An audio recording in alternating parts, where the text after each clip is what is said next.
This panic-filled scene in September of last year after former Dallas police officer Amber Guyger shot and killed an innocent man, Brandt Jean, in his own apartment, resulted in this sentence. 10 years imprisonment in the Texas Department of Criminal Justice. Guyger said she thought she had walked into her own apartment.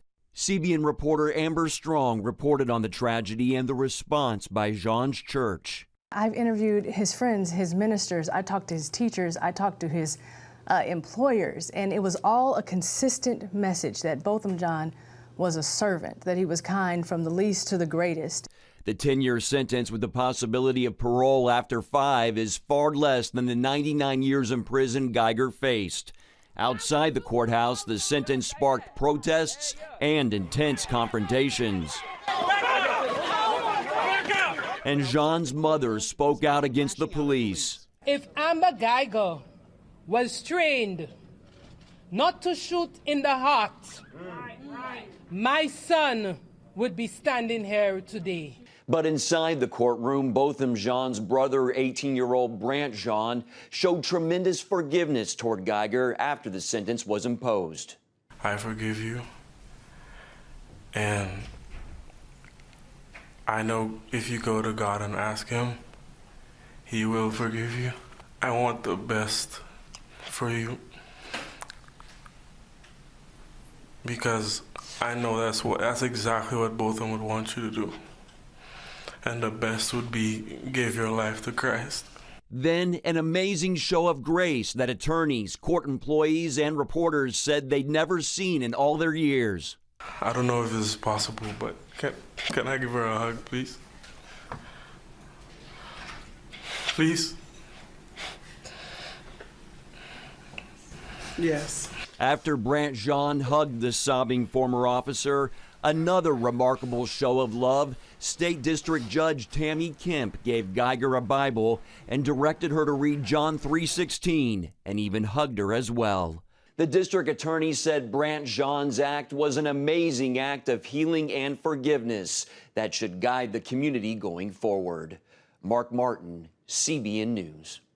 Thanks, Mark. Dr. Corne Bekker is Dean of the School of Divinity at Regent University and is with us now to talk about this incredible moment. And you were affected just now again watching it, and I'm sure you've seen it many times before. I have, yes. I mean, it's gone viral. It's all over the internet. Do you think God is speaking to us as a nation, and what is He saying? I think there are two things that we need to take away from this. First and foremost, I want to speak about the corrective system.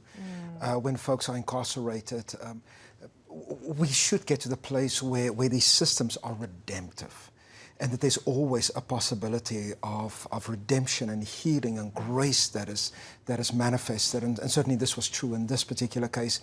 But secondly, I think this young man showed an extraordinary example of moral courage and what true holiness looks like. Ultimately, unforgiveness holds us back, and as a country, I think there's a prophetic moment that happened here to tell us that this indeed is the way forward. Watching her run to embrace him, that's the moment that really gets me. Some have described that moment like the prodigal son. Exactly, yes. Yes, very much so. And I'm so deeply taken, of course, that beautiful story in Luke's narrative where Jesus tells the story of a young man that lost his way and wasted all of his money in prodigal living, and how the father waited. And remember, he came back and said, "Make me a servant." And yes, the father said, "No, I will accept you as a son." What do you make of the judge bringing her Bible over, reading John 3:16, and also giving her a hug? It was just as moving, I think, as this young man's example. And again, for me, the judicial system should really focus on rehabilitation and grace. You know, when I think, Wendy, of all the people that are in prison right now, populations, large populations have missed opportunity. We as Christians, we as the church should really focus on that population and see if there are ways that we can redeem them and bring them back. You know, and really, I know until this moment, I wasn't even focusing on the fact, okay, the judge is African-American, the brother African-American. I was looking, you know, I didn't even see that.